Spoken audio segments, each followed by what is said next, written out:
24ωρη απεργία πραγματοποιεί στο Σωματείο Δανειζομένων Εργαζομένων τη Διαξών στη Βιβαία Κομοτηνής λόγω 6 συνολικά απολύσεων εργαζομένων που διεκδικούν την μονιμοποίησή του επειδή πληρούν τι προϋποθέσεις σύμφωνα με τον νόμο, ενώ η επιχείρηση μέσω του εργολάβου ανακοίνωσε τι απολύσεις επειδή δεν έχουν απολυτήριο ηλικίου, αν και δέχτηκαν τις περικοπές που έγιναν κατά 12% στις αποδοχές τους. Η υπόθεση παίρνει τη δικαστική οδό.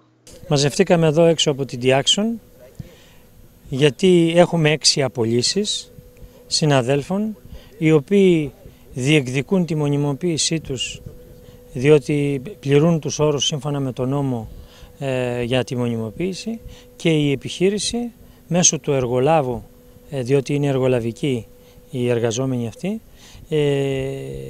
ανακοίνωσε 6 απολύσεις.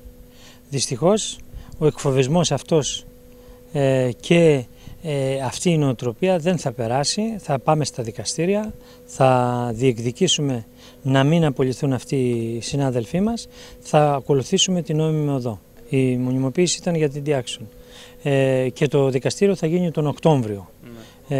Οπότε η επιχείρηση πιέζει τον εργολάβο να μην πάει σε αυτές, να μην γίνουν οι μονιμοποιήσεις, και πιέζει τον εργολάβο να απολύσει για εκφοβισμό για να αποσύρουν το δικαστήριο. Αυτοί οι εκφοβισμοί δεν θα περάσουν. Για την υπόθεση μίλησε και ο πρόεδρος των Δανειζομένων Εργαζομένων της Διαξών που είναι στην παραγωγική διαδικασία, κ. Αθανάσιος Χαλατζίδης. Βρεθήκαμε σήμερα εδώ στην είσοδο του εργοστασίου κατόπιν απόφασης να προβούμε σε 24ωρη απεργία προειδοποιητική. Και με αυτόν τον τρόπο θέλουμε να αντιδράσουμε και να καταδικάσουμε τις 6 απολύσεις που προαναγγέλθηκαν χθες από την εργοδοσία σε 6 συναδέλφους μας άμεσα. Ότι πρέπει δηλαδή να γίνουν άμεσα 6 απολύσεις. Εμείς αυτό πρώτα απ' όλα θέτουμε θέμα νομιμότητας από τη μεριά του εργοδότη, αν είναι νόμιμο ή όχι. Αλλά και πέρα από αυτό δεν το δεχόμαστε, δεν δεχόμαστε αυτή την εξέλιξη.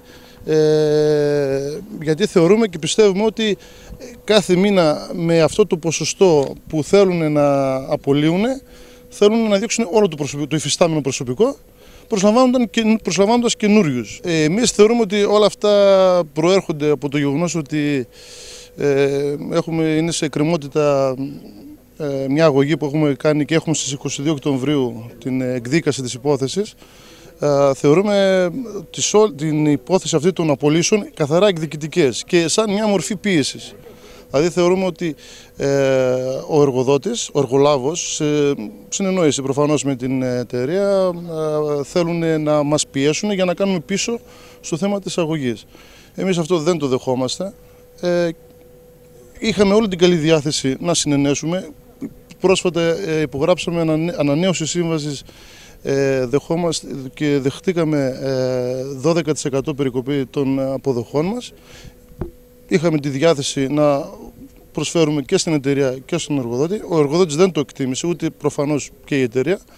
Και τώρα μας έβγαλαν προέκυψε αυτό το θέμα τέλος πάντων με τις απολύσεις, και δεν θα είναι οι μοναδικές, δεν θα είναι οι τελευταίες. Δηλαδή ξεκίνησαν με 6 τώρα και θα συνεχίσουν όπως φαίνεται. Για αυτόν τον τρόπο λοιπόν εμείς αντιδρούμε, ξεκινώντας 24ωρη απεργία, προειδοποιητική απεργία, και αναλόγως της απάντησης που θα λάβουμε θα κινηθούμε και στη συνέχεια.